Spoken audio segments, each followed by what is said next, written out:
considérations qui ont eu par moments trait au budget du ministère de l'Intérieur, mais en d'autres endroits, ces questions ont porté sur peut-être des considérations de type personnel ou à tout le moins étrangères à l'objet de la session, ou en tout cas de la convocation pour laquelle nous sommes là.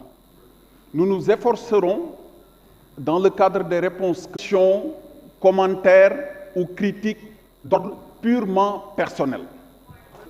Ces derniers jours, beaucoup d'interventions dans la presse, et qui d'ailleurs venaient de certains leaders de l'opposition, qui invitaient le gouvernement sur les raisons pour lesquelles nous sommes là pour parler de programme, nous sommes là pour parler d'action, et de rester sur l'essentiel.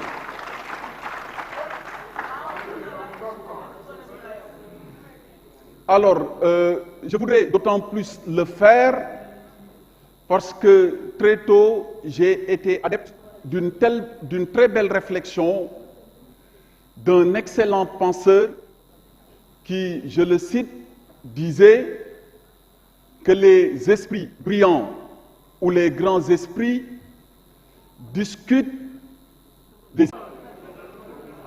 Pour cette raison, vous me permettrez de faire le choix. De tels propos ne sont destinés à aucun des honorables députés qui sont présents dans cet hémicycle. Mais c'est la pensée qui fonde mon choix prochain, tout comme il y aura des personnes, des citoyens, donc de notre pays, qui de temps à autre, on l'espère, seront en conflit avec la loi.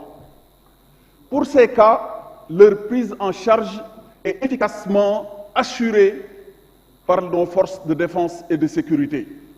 Et je profite de cet instant précis pour leur rendre un vibrant hommage.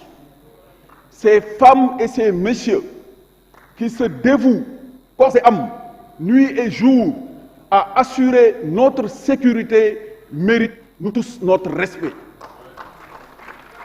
D'ailleurs, je n'ai pas de doute sur le respect que vous autres honorables députés, vous avez à leur égard, et tous les membres des différents groupes parlementaires ont eu à le dire ici. C'est pourquoi d'ailleurs, hier, à la fin de la journée, je me disais sans nul doute que ce budget allait être voté à l'unanimité. Mais je le disais parce que tous ceux qui se sont succédés ici, hier, ont demandé l'amélioration des conditions de travail des forces de défense et de sécurité, l'amélioration de leur rémunération. Et certains sont allés jusqu'à demander l'érection de commissariats ou de casernes dans leur localité. Mais comment on peut demander l'amélioration des conditions de travail des personnels des forces de défense et de sécurité, ainsi que l'érection de commissariats sans voter un budget? Avec quoi nous allons le faire?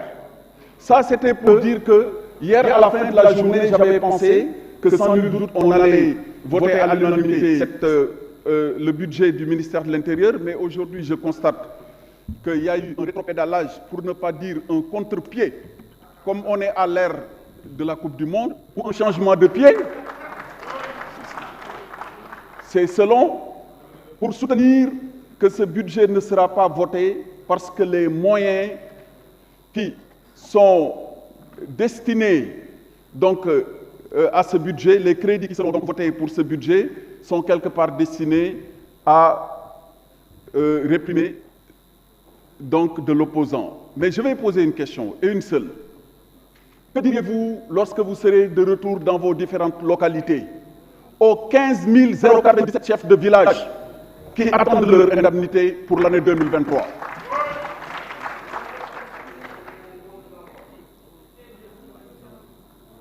Que dira-t-on aux différents hommes composant la police, les ASP, dont on attend l'amélioration de leurs conditions?